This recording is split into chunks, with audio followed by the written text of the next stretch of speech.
Britain can be a beautiful country, but building is going on all the time.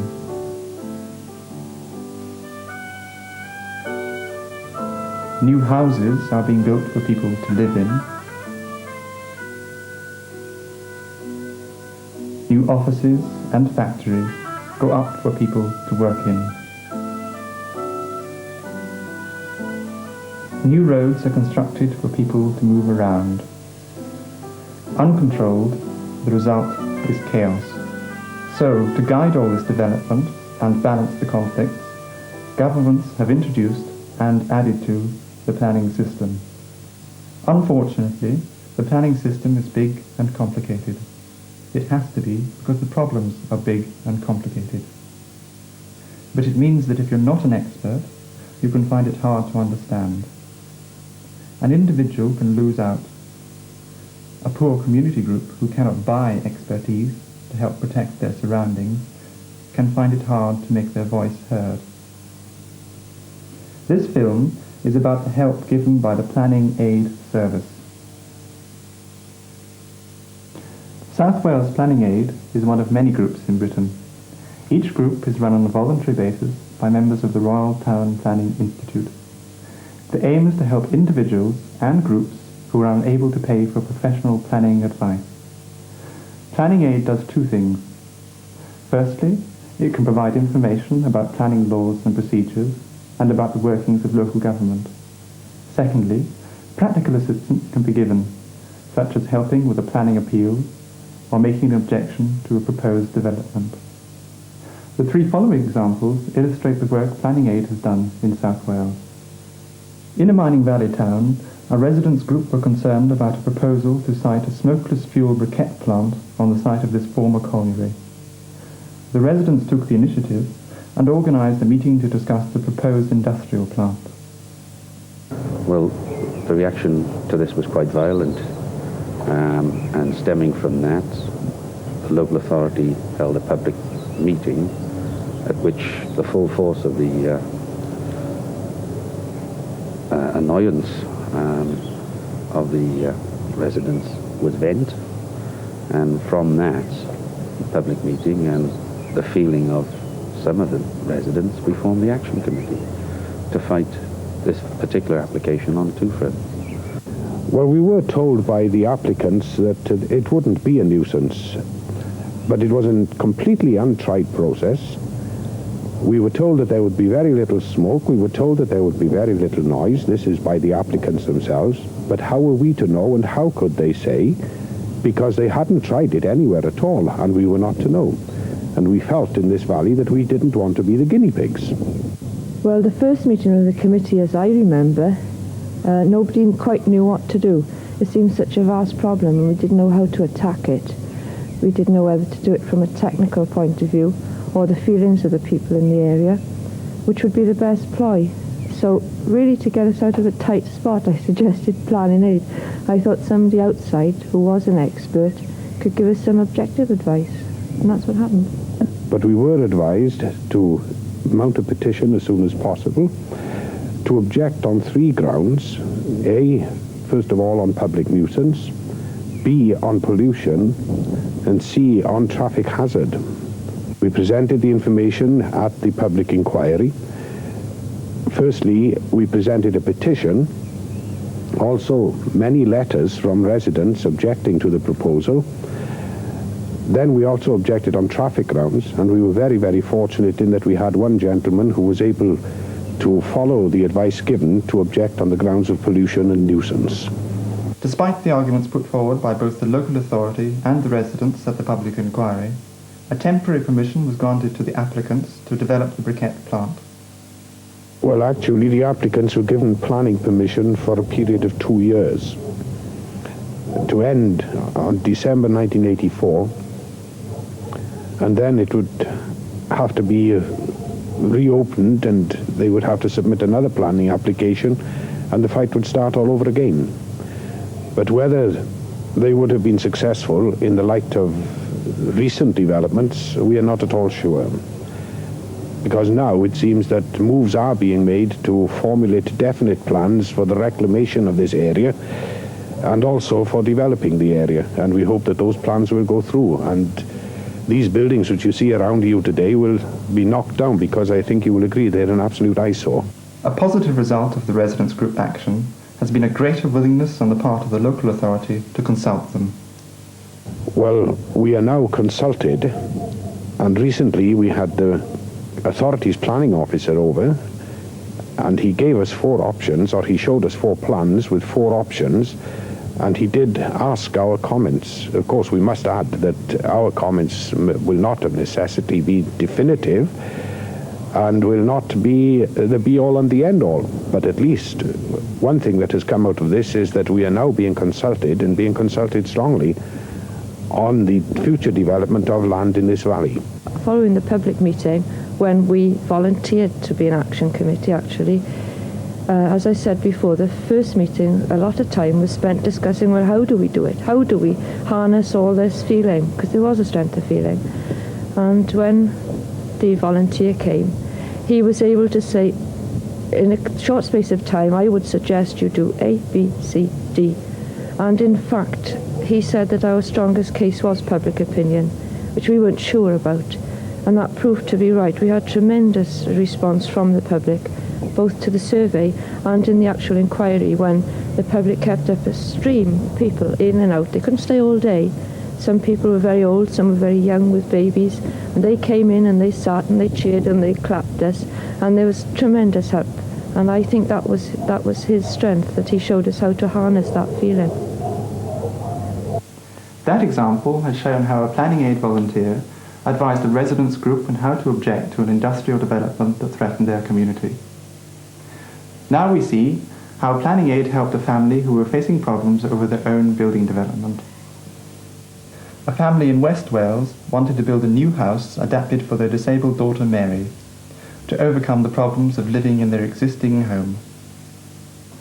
Well, we had problems in the bungalow that we lived with Mary, and so we needed a bigger house or bungalow for Mary to live in. The problems were that the doorways were very narrow. The bathroom was too small to get Mary in and out of. Her bedroom was very small. And it came to the stage where Mary had to be bathed in front of the fire rather than actually in the bathroom, because we just couldn't get her in and out at all.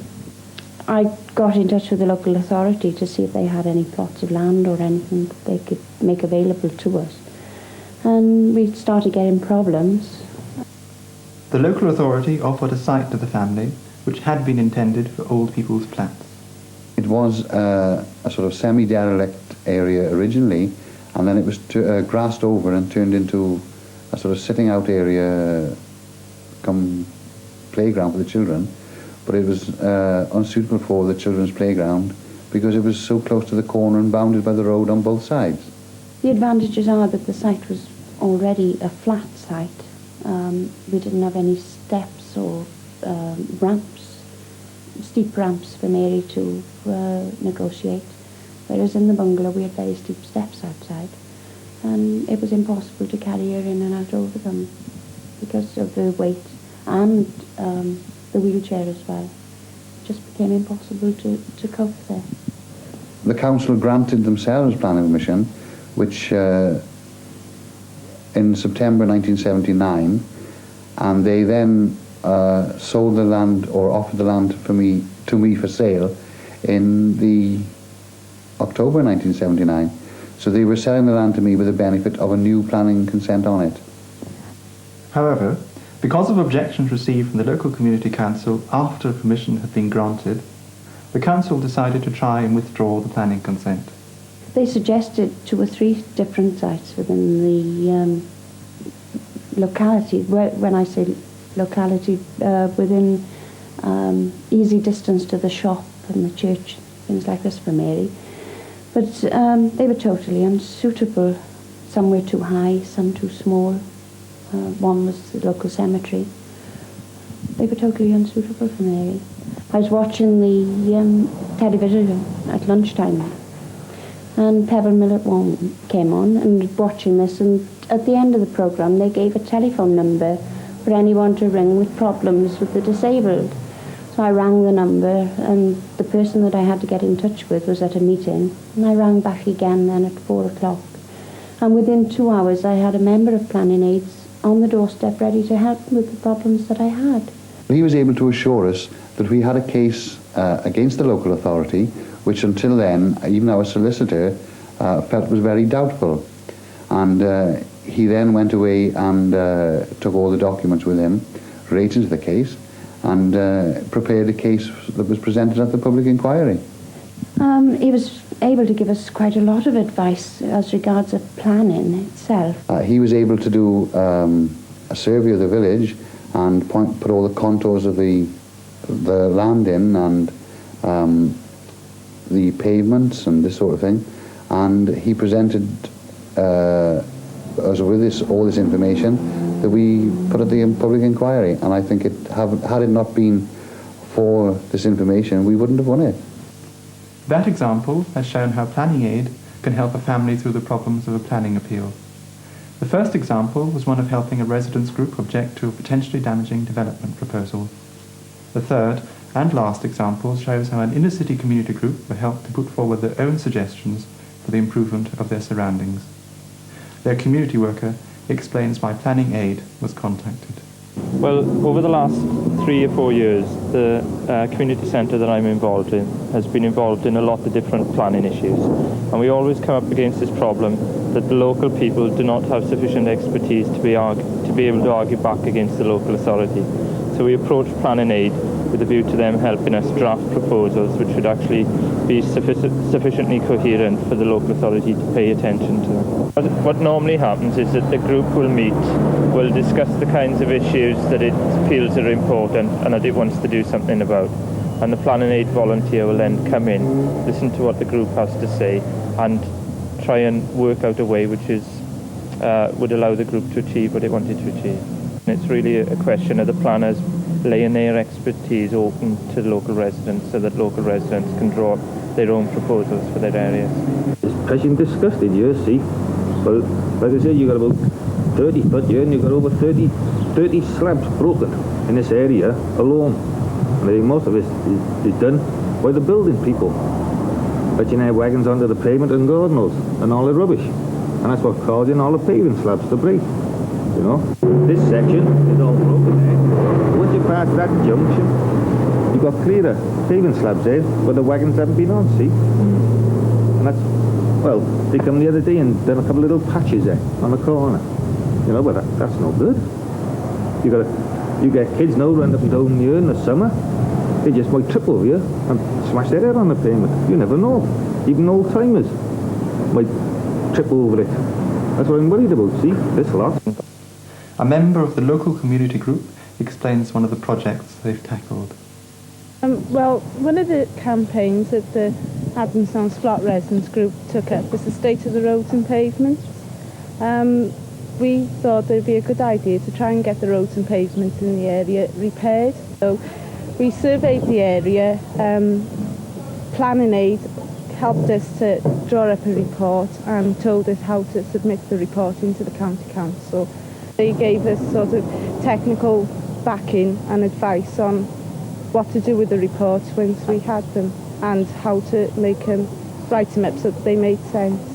Going back to the county council within the next week or so, and we're going to highlight the fact that we've been campaigning for the roads and pavements for nearly a year, and it's about time we got some more roads and pavements repaired.